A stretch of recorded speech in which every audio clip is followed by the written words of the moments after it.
Not even today అసలు education లేనటువంటి రోజుల్లో చాలా కంప్లీట్ ఎవరి పని వాళ్ళు చేసుకుంటూ కులవృత్తులు చేసుకునే టైంలో అంతకన్నా ముందు రకరకాల దేశాల నుంచి వచ్చిన బ్రిటిష్ వాళ్ళు కావచ్చు, అంతకుముందు మొఘల్స్ కావచ్చు, అంతకుముందు పోర్చుగీస్, డచ్ నుంచి వచ్చిన వాళ్ళు కావచ్చు, ఎప్పుడు వాళ్ళు ఒకటే మన కల్చర్ని, ట్రెడిషన్ని నాశనం చేయాలని కావచ్చు, లేదా 100% టేక్ ఓవర్ చేయాలని వాళ్ళు ప్రయత్నించిన ఆ రోజుల్లోనే సాధ్యం అవ్వలేదు. ఈరోజు ఏమవుతుంది? అవ్వదు. అయితే ఏ యాంగిల్లో దీన్ని మనం రిజాల్వ్ చేయొచ్చు, ఏ విధంగా మనం చూడొచ్చు? బేసిక్ ఓవరాల్గా ఒక కంక్లూజన్ పాయింట్ మీరు ఏం చెప్తారు? Cockroach Janata party and chief justice గారు మాట్లాడిన మాటల్ని జనాలు ఏ విధంగా అర్థం చేసుకుంటే బెటర్ అని మీరు అంటున్నారు? జస్ట్ బోత్ ద సైడ్ నుంచి చెప్పండి.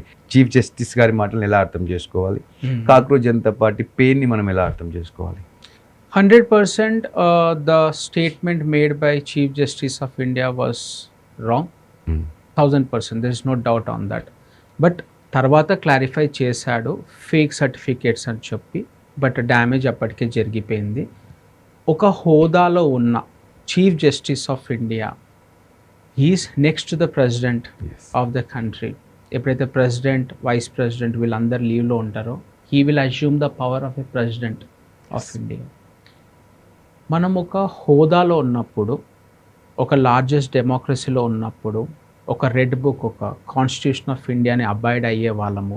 And they are called as custodian of constitution. అంటే ఆర్టికల్ 21, ఆర్టికల్ 19 ఇవన్నీ కూడా సపోర్ట్ చేసే పొజిషన్లో ఉన్న వాళ్ళు ఎప్పుడైనా 100% they should strive towards protecting the interest of the citizens. But A perspective, negative perspective ఉండొద్దు సిటిజన్స్ తరపున. So what I meant to say is that whenever you are exercising any duty officially, you should abide by the book called Constitution of India, and you should always strive in protecting that. So Chief Justice of India perspective adi sir. And coming to Cockroach Janata Party. So ఈ party అనేది ఫేకా, లేకపోతే ఈ పార్టీకి vested interest ఉండి వేరే వాళ్ళు hijack చేస్తున్నారా deep state వాళ్ళు అనేది, అది పర్స్పెక్టివ్. అది నిజమా అబద్ధమా అనేది we don't have the details to discuss right now, because we have nothing received from the ministry of home affairs. But వాస్తవానికి ఏంటనంటే డెమోక్రసీలో everybody have the voice of dissent. I do have the freedom of speech and expression. అది జరుగుతున్నప్పుడు దాని 100% government అనేది support చేయాలి. అందులో నిజం ఎంతుందో చూసుకుని తప్పకుండా కరెక్ట్ చేసుకోవాలి. You should rectify your mistake. National testing agency తప్పు చేసింది, ఆర్గనైజ్డ్ పేపర్ లీక్ జరిగింది అన్నప్పుడు national testing agency should bear all the responsibility sir. 100%. Because they come on the record and say that మా ఇంటర్నల్ మెకానిజంలో ఎవరేం తప్పు చేయలే అని అంటే, where will this buck stops? Where will this blame game ends? 100% you know, absolutely. You should take the responsibility. Irresponsible statement, isn't it?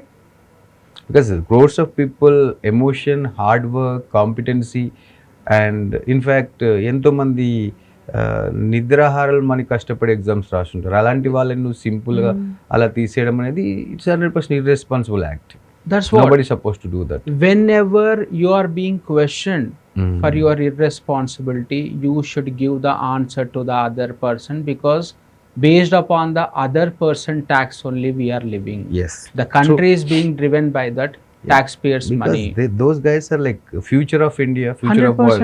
Yes, వాళ్ళని నువ్వు simple గా అలా వదిలేసి పేపర్ లీక్ చేసేసి దట్ ఇస్ అదే నాకు చాలా పెయిన్ఫుల్ అనిపించింది. యాజ్ ఒక ఎడ్యుకేషనలిస్ట్ గా నేను ఉన్నాను కాబట్టి I felt very painful. Because even చిన్న ఎగ్జామ్ జరిగితే కూడా పిల్లలు ఎంతో కాంపిటెన్సీతో చాలా కష్టపడి చదివి నేను ఏదో సాధించాలనే ఒక లోపల తపన ఉంటుందండి వాళ్ళకి. దాన్ని కిల్ చేస్తున్నట్టు మనం.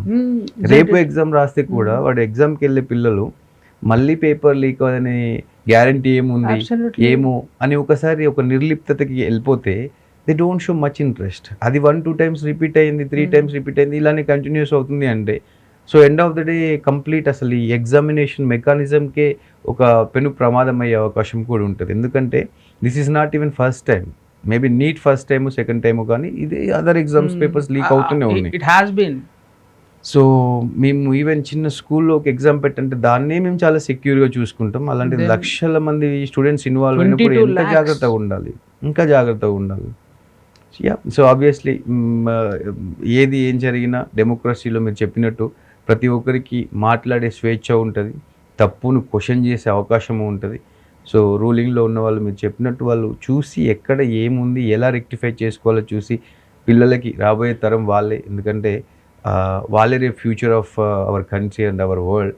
సో వాళ్ళకి మనం రైట్ వేలో వెళ్ళి కరెక్ట్ రెస్పాన్స్తో ఉండేది మనం రెస్పాన్సిబుల్ ఉన్నామని వాళ్ళకి చూపించినప్పుడే వాళ్ళకి ఎప్పుడు మన మీద నమ్మకం అనేది ఉంటుంది, వాళ్ళు ఒక రెస్పాన్సిబుల్ సిటిజన్గా ఉండే అవకాశం ఉంటుంది. అది జరగనప్పుడు తప్పకుండా ఇలాంటి థాట్స్ లేదా ఒక రెవల్యూషన్ అనేది రావడానికి ఖచ్చితంగా అవకాశం ఉంటుంది.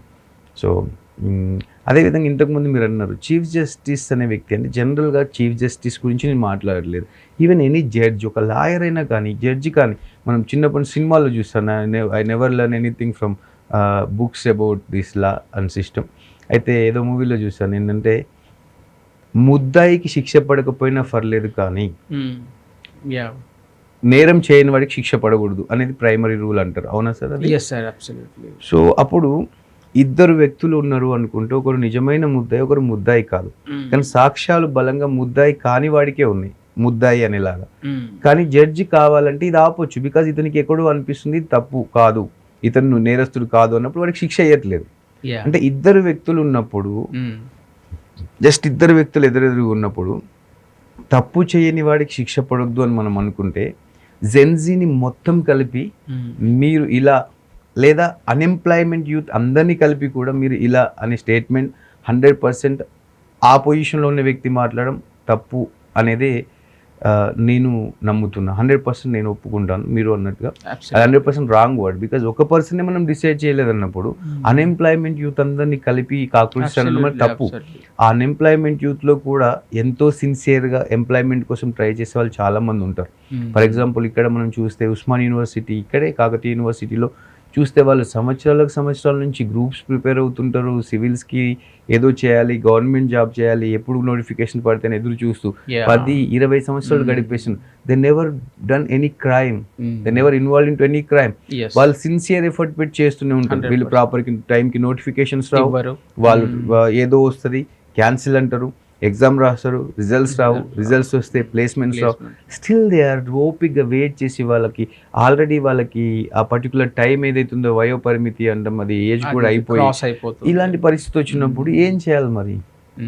అందులో 1 or 2 మెంబర్స్ ఖచ్చితంగా ఏదైనా మిస్ అయ్యే అవకాశం ఉండొచ్చు, కొంచెం తప్పు జరిగే అవకాశం ఉండొచ్చు ఒక ఫ్రస్ట్రేషన్తో.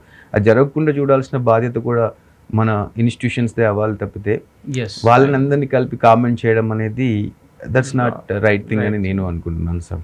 Thank you very much for your wonderful answers and everything, and surely it will be helpful to get some idea on this Cockroach Janata Party for our Veda Media viewers. Thank you very much.